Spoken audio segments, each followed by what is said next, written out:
দেখুন, আমাদের দেশের ক্ষেত্রে এই বিল কোনোভাবেই এটা উপযুক্ত নয়। এ বিষয়ে আমাদের দলের সর্বভারতীয় সাধারণ সম্পাদক অভিষেক বন্দ্যোপাধ্যায় অত্যন্ত স্পষ্টভাবে এবং কড়াভাবে বক্তব্য জানিয়েছেন। এর আগে মাননীয় মুখ্যমন্ত্রী মমতা বন্দ্যোপাধ্যায় সমস্ত বিষয়টা ব্যাখ্যা করে দিয়েছেন।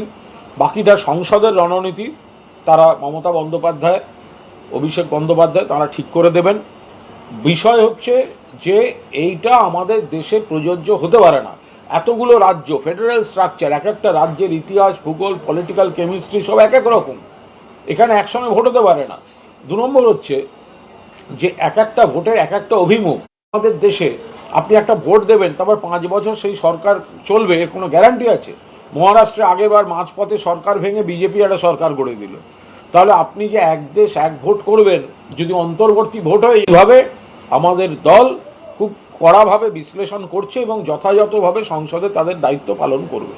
একদিকে হিন্দু নির্যাতন চলছে বাংলাদেশে, অন্যদিকে ভারত বিদ্বেষ বিভিন্ন রকম মন্তব্য সামনে আসছে।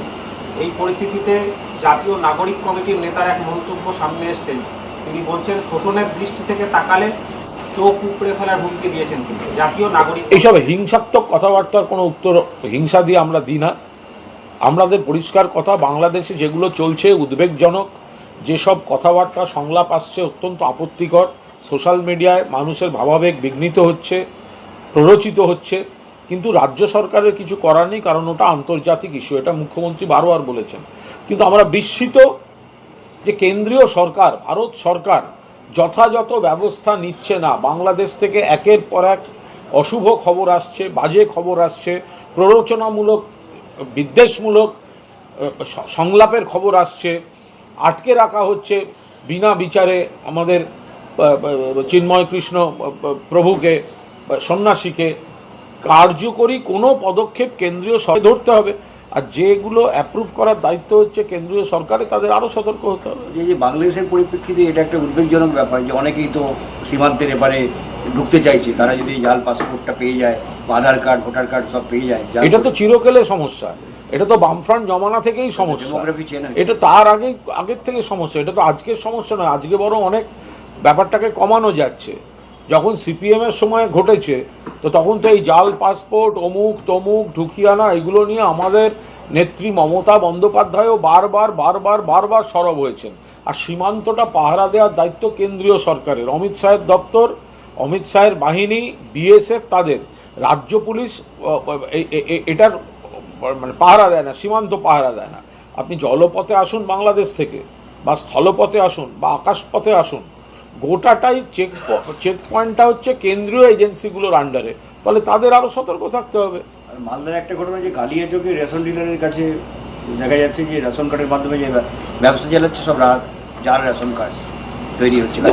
কোথাও যদি কোনো খারাপ কাজ হয়ে থাকে, কোনো একটা ক্রাইম হয়ে থাকে, এগুলো কিছু ক্রাইম সমাজে যুগ যুগ ধরে হয়, সেগুলো পুলিশ প্রশাসন দেখে, এর সঙ্গে রাজনীতির কোনো সম্পর্ক নেই। কোনো অসাধু চক্র, কোনো অসাধু ব্যবসায়ী যদি খারাপ কাজ করে থাকেন, তাহলে নিশ্চিতভাবে আইনের পথে চলবে, তার কড়া ব্যবস্থা হবে। যেটা ট্রেন্ড হচ্ছে, আজকেও দেখা গেছে, সেটা হচ্ছে যে মেট্রো স্টেশনে গিয়ে টিকিট কাটতে বাংলা ভাষায় কথা বললে হিন্দিভাষী যিনি টিকিটের কাউন্টারে বসে আছেন বাংলাদেশি বলে দেখে মানে বলছেন উনি বাংলাদেশি। এই যে বাংলাদেশি বলা, বাংলায় কথা বললে এই শহরের মধ্যে, এটা খারাপ প্রবণতা, এটা কোনো কাজের কথা না। বাংলায় কথা মানেই তিনি বাংলাদেশি, আর বাংলাদেশি মানেই তিনি অবৈধভাবে এসছেন, এগুলো সব সরলীকরণ করা ঠিক নয়। আমাদের পশ্চিমবঙ্গে নিশ্চিতভাবে বাংলা ভাষা অগ্রাধিকার পাবে, বাংলায় কথা বলা অগ্রাধিকার পাবে। আবার যারা বাংলা বলতে পারেন না, তারা তাদের ভাষায় কথা বলবেন, কিন্তু বাংলাটাকে কোথাও অসম্মান করা, অবজ্ঞা করা, বা বাংলা বলা মানেই তিনি বাংলাদেশি, আবার বাংলাদেশি মানেই তিনি অবৈধভাবে এসছেন, এগুলো, এই সরলীকরণ একেবারেই ঠিক নয়। মাথা উঁচু করে সগর্বে নিশ্চিতভাবে আমরা বাংলা বলছি এবং বাংলা বলবো। আঞ্চলিক দলগুলোর তরফ থেকে মমতা বন্দ্যোপাধ্যায়কে সামনে নিয়ে আসা হচ্ছে অ্যালায়েন্সে। কংগ্রেসের তরফে, প্রদেশ কংগ্রেসের তরফ থেকে কিন্তু বিরাটভাবে বিরোধিতা করা হচ্ছে। কি হবে ভূমিকা? আরে বিরাটভাবে বিরোধিতা করতে গেলে তো একটা বিরাট দল হতে হয়। ভিজিটিং কার্ড নিয়ে বিরাট হয় নাকি? যদি কাউকে একটা প্রদেশ কংগ্রেস বিরাট আপত্তি করে, যাদের দলটাকে তো বিরাট হতে হবে। আপনি মানে কি করে করবেন? আপনি আপনি সমুদ্রের মতো বিরোধিতা করবেন এক ঘটি জল নিয়ে, হয় নাকি কখনো? তো সুতরাং আপনাদের কাছে যেটা মনে হচ্ছে বিরাট বিরাট, আরে দলটা এইটুকু, তাদের না আছে লোকজন, না আছে অমুক, না আছে তমুক, সিপিএমের সঙ্গে হাত মিলিয়েও যারা শূন্য পায়, তা তাদের আপনি কি করবেন সেখানে? এখানে পশ্চিমবঙ্গে বিজেপি বিরোধী মূল শক্তি তৃণমূল কংগ্রেস, তৃণমূল কংগ্রেসটাই পশ্চিমবঙ্গের আসল কংগ্রেস।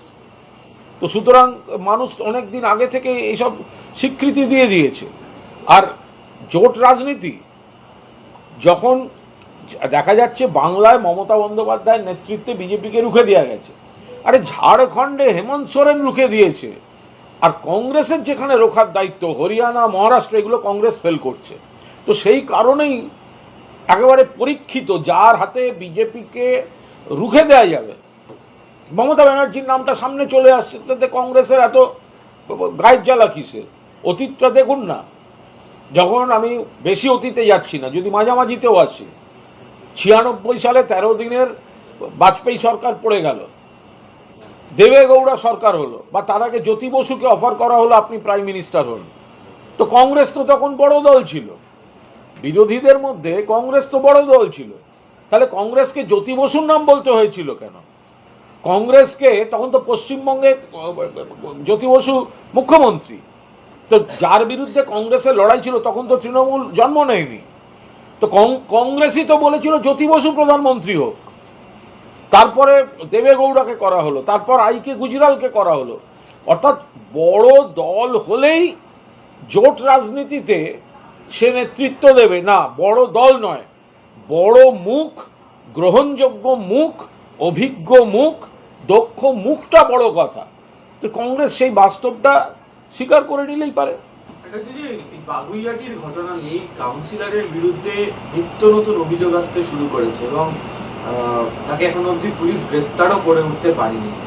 এই যে আচরণ, এটা পুলিশ প্রশাসন দেখছে, বেশ কিছু অভিযোগের কথা শোনা গিয়েছে, এত অভিযোগ শোনা যাচ্ছে, ফলে এতদিন যাদের এই অভিযোগগুলো শুনে ব্যবস্থা নেওয়া উচিত ছিল তারা কেন ব্যবস্থা নেননি, নিশ্চিতভাবে দল নজর রাখছে। কিন্তু যেটা পুলিশ প্রশাসন প্রথমে নিখোঁজ আছে, খোঁজ চলছে, যে অপরাধ হয়েছে সকলের নজরে এসেছে, পার্টি সিরিয়াস, পুলিশ প্রশাসন দেখছে। ওনারা এই সমরের শিশুতেই বলছেন যে ইতিমধ্যে তার প্রমোটিং ব্যবসার তথ্য সামনে এসছে এবং উত্তরবঙ্গে বলতে পারবো না। রিসর্টের তথ্য এবং ছবি সামনে এসছে, মানে বিরোধীরা প্রশ্ন করছেন কোথা থেকে তিনি এত টাকা পাচ্ছেন। দেখুন, বিরোধীরা প্রশ্ন করলেই দুম করে তার উত্তর দিতে হবে তার কোনো মানে নেই। এখন কারুর একটা বড় বাড়ি থাকা মানেই সেটা অবৈধ, এটা ভাবাও ভুল। আইনে